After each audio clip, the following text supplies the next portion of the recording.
Welcome to Fighting Stats, the ultimate channel for UFC fans who love statistics and betting breakdowns. I'm your host, Art C, and today I'll be getting you ready for the upcoming UFC fight. Here at FightingStats.com, we have exclusive UFC stats not available anywhere else. We can tell you how often a fighter throws that left hook or that right jab in southpaw, how often they move backwards, or how often they throw kicks. We have all of that information, but that is not all. In this series, I'll be watching tape and I'll give you my real-time analysis on how the fight's going to go. I'm going to watch for fighter strengths, weaknesses, tendencies, and overall strategies to give you my prediction on how I think the fight is going to go and ultimately who's going to win. So sit back, relax, and enjoy the show. Welcome to Fighting Stats.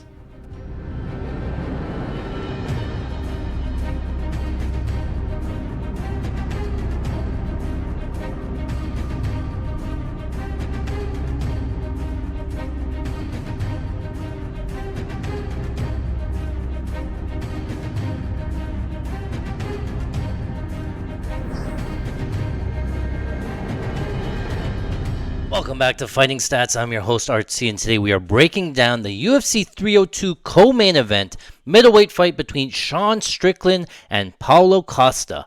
So this one should be a banger here. We're going to break down the fight. We're going to go into all of the fighting stats and give you everything that we have about this fight. I'll give you my prediction on how I think the fight will go. We watched some fight tape, so I'll give you sort of what I think will happen, and then we'll get into our best bets, our value bets. We'll tell you where the numbers lie and maybe what lines to look out for. So let's get right into the breakdown here. Starting with Sean Strickland, we're going to put him on the blue side. We're going to put Paulo Costa on the red side. In terms of the physicals, looks like Sean Strickland going to have a little bit of a 4-inch reach advantage. Height about the same. Sean Strickland in his UFC career, 15-6, 27% of his wins coming from KO, 7% by submission, and 67% of his wins by decision. So keep an eye on that one. 6 losses in the UFC, 33% of them coming from KO, 67% of them coming from decision. Whereas on the Paulo Costa side, 6-2 in the UFC, 67% of his wins coming from KO, 33% by decision. 2 losses, 50% by KO, 50% by decision there. So going into the Sean Strickland offensive striking, Sean Strickland going to be mainly a boxer. Distance striker, 91% of his strikes going to be landing at a distance, 4% in the clinch, and about 4%, 3%, 5% on the ground. In terms of target breakdown, he's pretty much a headhunter. 90% of his shots towards the head, 7% to the body, and really not a big leg kicker at all. 2.7% leg kick target. In terms of striking accuracy, 39% head strike accuracy, 70% to the body, and 78% to the legs. In terms of strikes thrown by rounds, decent numbers here, so take a look at this. He does throw on average 62 strikes in round number 1, 66, 65, 81, and 89. So you can see that average strikes thrown by round trend line going up. He seems to get better as the fights go on. Lands about 24, 28, 27, 38, and 43 strikes in rounds 1 to 5. Looks like he has 6 career knockdowns. 2 of them coming in round number 1, 3 in round number 2, and 1 in round number 3. And then you can see his head strikes there as well go up as the rounds go on. So definitely decent cardio, looks like that way in the numbers as well in terms of strikes thrown. Does not drop off as you would expect in a 5-round fight. The number of strikes increase by round. So we talked about the knockdowns there, right? 6 knockdowns in total. Last time he knocked somebody down was Israel Adesanya in round number 1. Before that, Abus Magomedov, he finished him in round number 2. And then you'd have to go all the way back to Brendan Allen in 2020, knocking him down there. So, and then, yeah, we talked about some of the leg kick numbers. Not a huge leg kicker. Went 4 for 4 in round 1 against Dricus du Plessis. Went 4 for 6 in round number 1 against Israel Adesanya. Not going to be much of a leg kicker. Really going to be just a distance boxer. You can see his clinch numbers here. Non-existent. Their ground strikes numbers. Had a little bit of ground strikes against Abus. Had some ground strikes and clinch strikes against Israel Adesanya. But a majority of his striking is going to be at a distance. Overall striking accuracy at 41%. So defensive striking, he's pretty good. He uses this Philly shell, right? 93% of the strikes absorbed are going to be at a distance because he does fight at a distance so much. 3% in the clinch, 4% on the ground. So again, distance striker there. In terms of target breakdown against, 68% of the targets are the strikes landed against are going to be towards the head, 21% towards the body, and 11% towards the leg. Head defensive striking actually pretty good at 24%. To the body, 59%, pretty good there as well. And leg strike defense, 76%. So pretty good striking defensive numbers there. Average strikes absorbed by round seems to be pretty flat. 20 in round number 1, 19 in round number 2, 20 in round number 3, and then it spikes up in rounds 4 and 5, 25 and 31. So it looks like his defense is pretty good. His efficiency's not bad as the opponent throws more strikes as the rounds go on. He has been knocked down 3 times in his UFC career.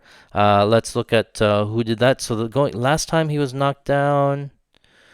Oh, what did I do here? I clicked on something. Oh, no, we're okay. Last time he was knocked down was Alex Pereira. Yeah, that was in 2022. We all know that left hook there. And then before that, Ezekiel Zaleski dos Santos knocked him down in round number 1. And Kamaru Usman. So not a bad list of guys that are knocking Sean Strickland down. Really doesn't happen too often there. So yeah, not bad. So let's go over to the Paulo Costa side.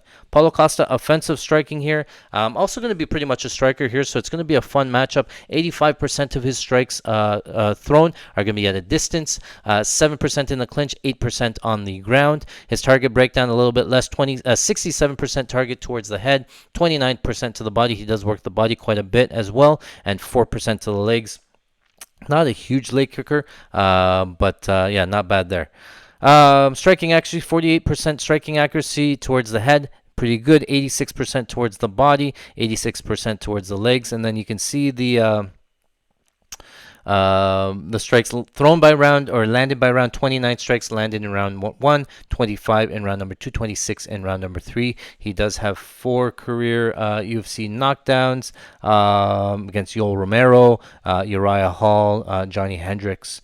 I am missing the last fight against Robert Whittaker, but there was no knockdowns in that fight, so not bad there. Yeah, overall significant strike accuracy, 60%. Again, not a huge leg kicker. Didn't throw many leg kicks against Luke Rockhold. Not really many. 4 for 4 against Vettori. We did watch that last fight against Robert Whittaker. He broke his previous record for leg kicks, so maybe it is something that he's looking at more. We'll get into the detailed breakdown of how I think the leg kicks will play a role. Going over to the red defensive striking here. So this one might be a little bit interesting. 89% of the strikes absorbed for Costa are going to be at a distance, 9% in the clinch, 2% on the ground, right? So usually keeps the fight standing. 79% of the strikes absorbed going to be at the head, 13% towards the body, and 8% towards the leg. Does eat some leg kicks there.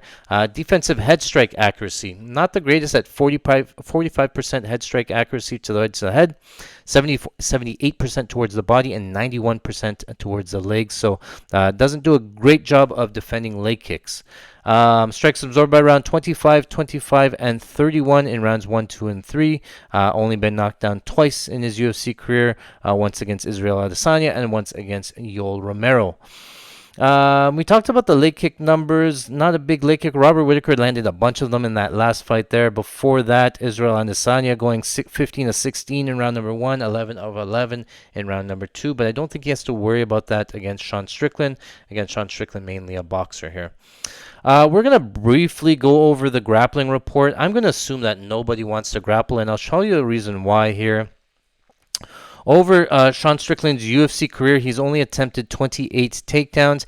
8 of them have been successful. The last time he attempted a takedown was against Nasruddin Imavov. Before that, Jerry Cannonier. 109 seconds of control time and 43 seconds of control time against Cannonier. I don't really think that either guy really pushes the grappling here. Defensive grappling, Sean Strickland has seen 61 takedown attempts, only successful on 14 of them. He got taken down, though, 3 times against Strikeus. Actually, 6 times against Strikeus. the takedown numbers there getting a little bit inflated because of that last fight against Dricus du Plessis. But again, Paulo Costa not really going to be a grappler. Only attempted 4 takedowns in his UFC career. 3 of them is successful. So he does have a 75% takedown accuracy. He's just not going to look for them too much. And then the defensive accuracy here, he's seen 24 takedown attempts, only accepted 5 of them. 1 against Luke Rockhold, 1 against Marvin Vittori, and 1 against Yoel Romero. Worth noting, though, he hasn't fought a ton of wrestlers, and that's probably why his takedown defense is so good. But Sean Strickland not going to be a wrestler there as well, so again, not going to be a big deal.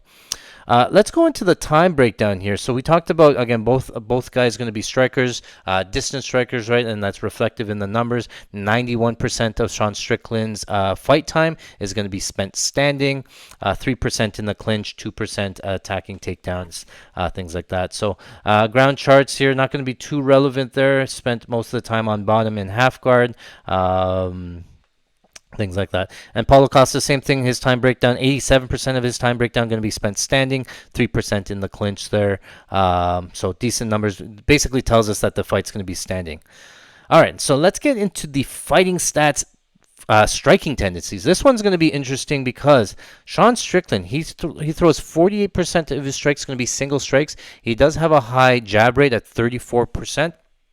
That's going to be his main weapon, is that jab. He does go 15% 1-2, 7% straight twos, 7% double jab, and then 7% lead high kick. So his main 5 weapons are a combination of a jab, a 1-2, a 2, a double jab, a lead high kick, and it's more of a push kick. I have it as lead high kick because that's how we code them, but it's more of a push kick to keep range. And then the 6th most is the double jab 2. He's only throwing a hook about 5% of the time. So worth noting again, Sean Strickland, mainly a boxer, not going to throw many leg kicks at all. And when he does throw his punches, he's going to throw a lot of things down the middle. Jab, 2, 1, 2, double jab, 2. It's all going to be down the middle, straight down the pike. So keep that in mind here. Paulo Costa is going to be a little bit different. He's going to be a striker as well, but he's more of a power puncher, right? You can see 21% of his strikes going to be that jab. He does have a nice long jab. He lands at he throws that 21% of the time. He also throws this rear high kick. He likes standing in orthodox, throwing that rear high kick, throws it about 16% of the time. He throws a naked 2, 16% of the time, and that check left hook, he likes that 13% of the time, but he was also throw the rear low kick 6% of the time and the lead high kicks 4% of the time. So you can see the kicking numbers, the big difference. 27% of Paulo Costa's strikes are going to be kicks or has a kick in it, whereas Sean Strickland only 11%. So the main difference I see is that, again, Sean Strickland going to be a lot straighter down the middle. Paulo Costa going to be looking for the left hook, a couple of long jabs, things like that. So let's get into the breakdown in terms of how I see the fight going on, my predictions here. So it's going to be pretty straightforward. And again, I broke down the fight in detail against Sean Strickland against Dricus du Plessis. That fight played out pretty similar to what we thought would play out. And it really depends on Sean Strickland, how he approaches it. It depends on Paulo Costa. And what I'm specifically talking about is that, okay, so my fight breakdown is that both guys are going to start orthodox, mainly orthodox fighters, right? And again, Sean Strickland is going to use a lot of this Philly shell where he keeps the left shoulder up high, blocking this chin, keeps this right hand, blocking the right hand there. And again, he's going to throw a lot of these straight punches down the middle, right? Whereas Paulo Costa, he's going to be looking for these left hooks, but he does throw the right low kick. He does throw the right high kick, right? So a lot of these guys Sean Strickland is leaning over to the right, trying to block it with the shoulders or rolling, things like that, right?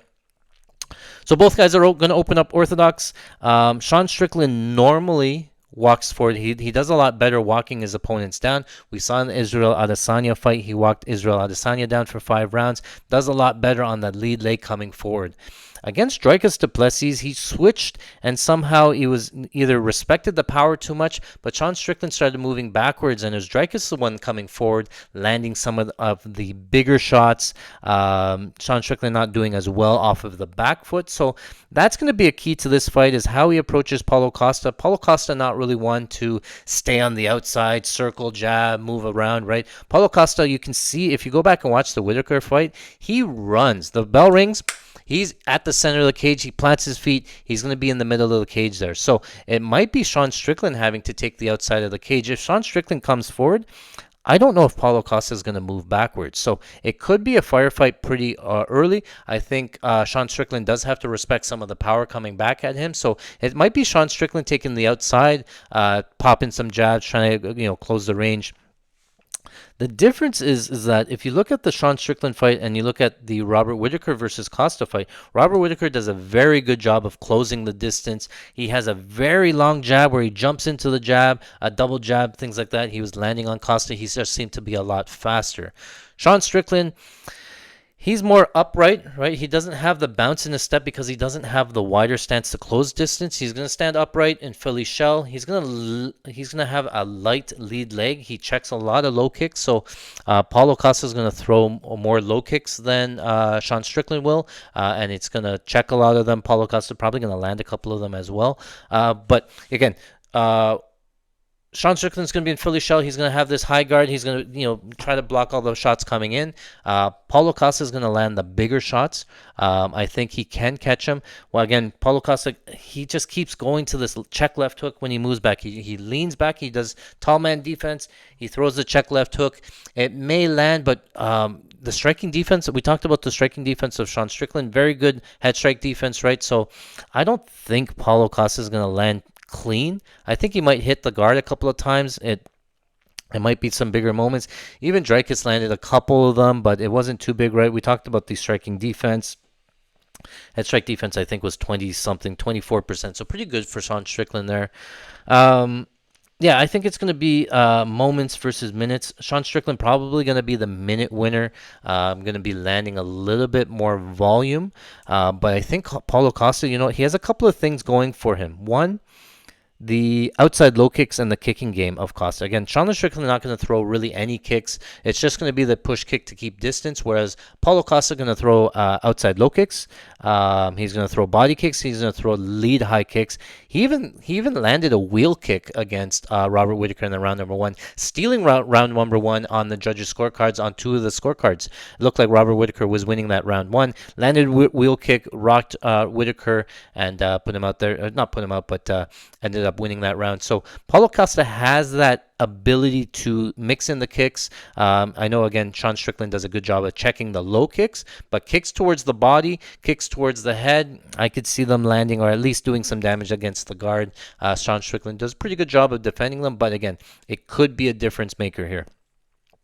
The other thing that will play a role or probably not play a role is the grappling. I don't think there should be any grappling here. I think it's going to be all distance striking, so it's probably 3 rounds standing.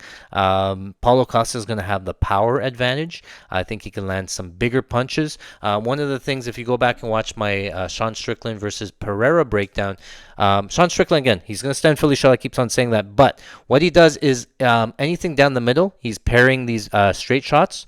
He just keeps it in, and he's parry, so hard to land straight on him. When you throw overhand rights or hooks around him, what Sean Strickland is trying to do is he's trying to block the shots coming in at the elbow. So you'll see him he'll be Philly shell, he'll reach out towards your hook, trying to stop the shot at the elbow to sort of parry them from coming in, right? So the way that Alex Pereira was able to get him was that he fakes this jab, so gets Sean Strickland biting on the parry, and then Alex Pereira throws the left hook over top of the parry, lands the left hook, drops him, right? So Paulo Costa going to have to do something similar because, again, Sean Strickland always on these outside trying to block the hooks from coming in. Paulo Costa does have to land that check left hook or some 1-2s. He does have a long jab there as well. So I think it's going to be a big moment for Paulo Costa to win this fight. It's probably going to be a big moment. I think Sean Strickland has a pretty good chin. So if I'm being honest, I think that the fight goes to decision more often than not. And then it really relies on these big moments like big wheel kick knockdown, 1-2 knockdown, right, for Paulo Costa. I think Sean Strickland should have the volume edge. It's a 3-round fight, and I'm not too concerned with the cardio. Normally, Sean Strickland will have the better cardio. He's able to push a pace, but over the course of 3 rounds, I've seen Paulo Costa go 5 rounds. Okay, I think the cardio should be fine for Costa. I think the fight should be pretty close there on the feet. So let's get into the numbers. I think that's how it's going to go. I think, yeah, the difference is going to be Sean Strickland's volume versus Paulo Costa's bigger strikes, bigger lands. More kicking. Oh, and one last thing about Paulo Costa, he does have the ability. He's going to be the bigger, stronger guy. If Paulo Costa wants to, I think he could cage push Sean Strickland up against the fence, work some dirty boxing, make it a little bit of a dirty fight. I think Paulo Costa probably could win in the clinch. He doesn't really do it too often. But again, I think it's just a path to victory or a way for Paulo Costa to win minutes rather than just standing there trying to eat some shots there. So let's pull up my handy dandy bankroll tracker here. We have Sean Strickland on the left side. Let me do that again. All right, so let's pull up our handy dandy bankroll tracker. Sean Strickland here going to be on the blue side. Paulo Costa going to be on the red side there. What I like to do is I like to go through the numbers, assign certain percentages to each possible outcome. That will tell me where the money line should be. Tell me also where the value bets are because I use Kelly criterion to determine how much of an edge we have there. So I haven't seen the lines. We're just going through as we go through. Sean Strickland to win by KO. I think it's possible, but Sean Strickland doesn't have a ton of power. And again, Sean Strickland has a lot of these single strikes, right? And he's throwing a lot of straight punches, right? The 1, the 2, the 1-1-2. I always say it's very difficult to knock somebody out with just straight punches, right? And straight punches down the middle. It's not like he's stepping into him, really turning, sitting down on these punches. Because he's so upright, there's not a ton of power behind the punches, just a lot of arm strikes. And Paulo Costa has a very good chin. I don't really see Sean Strickland landing a KO punch, and it's not like Sean Strickland can get like a TKO from ground and pound sort of thing. So win by TKO. I'm going to leave it at 10%. You gotta, these middleweights, they throw, anything can really happen, but 10% sounds about right. Maybe even less. Sean Strickland to win by submission. I'm going to put 0%. I'm not going to put anything there. I know it's possible. He could, work a guillotine, things like that. But the opportunity for Costa to give him a neck, to engage in the grappling, I just don't see it there. So I'm going to leave it at 0% for Sean Strickland to win by submission. Sean Strickland to win by decision. Obviously, his most likely path. I'm going to put it at 45% for now. And I might come back to it. Might not be enough. We'll go over to the Paulo Costa side in a bit. So Paulo Costa to win by TKO.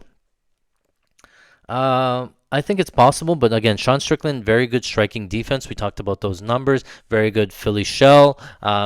Decent chin as well, right? And able to roll with the punches. If Sean Strickland's 10%, I'm going to have to go higher than 10%. 20%, it's going to be 15 to 20%. 20% sounds a little bit high, but we'll leave it at 20%. Give him respect there.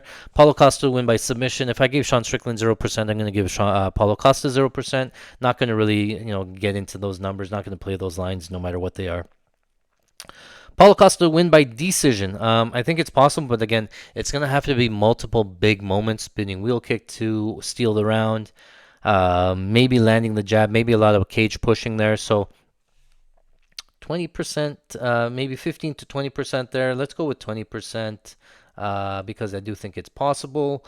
And then so now we're short 5%. Let's add it to the Sean Strickland decision line. Okay, I'll read out where the numbers are, and you tell me if they are off. It sounds about right. But we'll go through it. Sean Strickland to win by KO, I have at 10%. I just don't think it happens too often. 1 in 10 fights, he might land something. He knocked down Israel Adesanya, but Costa seems to have a better chin than that. So 10% for Sean Strickland to win by TKO, 0% for Sean Strickland to win by submission, and then Sean Strickland to win by decision, 50%. I think he can just find his way, number his way to a decision there. Might be a little bit closer to that, but total money line is 60% or minus 150 or better. Whereas on the Paulo Costa side, wins by TKO, I have at 20%. I know he's a power puncher, but I'm going to leave it at 20%. Sean Strickland does a pretty good job of defending it. Paulo Costa to win by submission, 0%, and Paulo Costa to win by decision, 20%. I think that's fair for a total money line of 40% plus 150 or better. So that's where I think the lines are going to be. Fight ghosted decision I have at 70% minus 233 or better. No decision at 30% plus 233 or better. So yeah, let's go over to the lines. I don't know where the lines are at because I haven't taken a look at them yet. I go to fightodds.io. We're going to go right now. We're a couple weeks ahead, so we're going to go to UFC 302. Check out the Makachev Poirier breakdown I already have there. So Sean Strickland going to be minus 190, Paulo Costa plus 165. Minus 190, 165. Minus 190 plus 165. Okay, so the way that we broke it down, if I put in minus 190, again, I capped Sean Strickland around 60%, minus 150. His current line is minus 190, so 8th Kelly criterion saying do not bet that. Whereas the Paulo Costa side, I think I said 40% plus 150 or better. We're getting plus 165. If you plug it into the 8th Kelly criterion, it's saying 0.5 units on the Paulo Costa side. That seems about right. I'm not too confident in the Paulo Costa side, but I do think that he has some X factors. I don't think he has to worry about the leg kicks. I don't think he has to worry about the takedowns. So if you give me Paulo Costa in a straight striking match, I think it's going to be a little bit closer than minus 190. It's hard for Sean Strickland to pull away. I thought that he would have done it against somebody like Dricus du Plessis. Dricus not the best technical striker, but Dricus able to grind out a decision, win that fight there. Worked in some takedowns, didn't get any strikes off the takedowns, but if Dricus can beat Sean Strickland by decision, I don't see why Paulo Costa cannot as well. So that's where I think the money, where the lines are at. I'm going to keep an eye on some of these props. The lines are not out yet, so keep an eye out there. But yeah, let me know in the comments below where you think the line is at. If I'm right, if I'm wrong, if I'm not considering something, I might be ending up on the Paulo Costa side. Right now, it's telling me dog or pass. But we'll keep an eye on the lines, see how they move. If I do end up putting a play, though, I will post it over to patreon.com/FightingStats. That's where I post all of my plays, our long shot parlays, shoot for the moons, same game parlays, everything like that. Go check that out there. But yeah, I know long-winded breakdown, but I wanted to give you everything I saw, everything I needed to tell you there. My name is Art C, and this is Fighting Stats. I hope you enjoyed the show. Thanks for watching. All right, guys. Well, that is it for today. Thank you very much for watching. If you like this type of content, make sure you smash the like button, hit the subscribe. You'll get notified anytime we put out new content. Listen to this. We just hit a massive parlay for $29,000 at UFC 297. That is one UFC after 296 where we hit a parlay for $82,000. That's back-to-back parlays. We've made $110,000. And how do we do it?